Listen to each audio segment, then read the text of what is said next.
The Butte woman was recognized for helping wounded veterans from the Vietnam War when she was still only a teenager. MTN's John Amy tells us how her service was honored after all these years. Helen Brown was just a child when the Vietnam War was raging, but that didn't stop her from helping out the wounded troops when they returned home.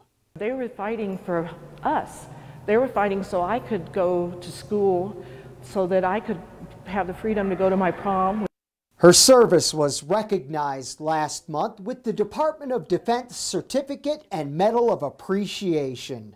The Butte resident and member of the Butte chapter of the Daughters of the American Revolution helped wounded troops who had returned from the Vietnam War at the Fort Sam Houston Army Hospital in San Antonio, Texas. She did this between the ages of 11 and 17.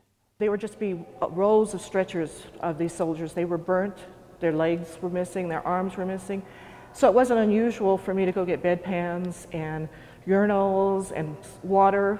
I've never smoked a day in my life, but I've lit 10,000 cigarettes. The terrible injuries and trauma that she witnessed while caring for those troops back in that hospital still affects her today, even after all these years. My brother's widow and his children, we were on a trip and my ankles swelled. And she wanted to put me in a wheelchair. She's a nurse practitioner. Putting me in that wheelchair, I was right back in that hospital. I could even see the green dress with the white daisies on it I was wearing. It was like, no. You never know when something's gonna remind you. Despite the pain, it's important to remember the stories of those who served.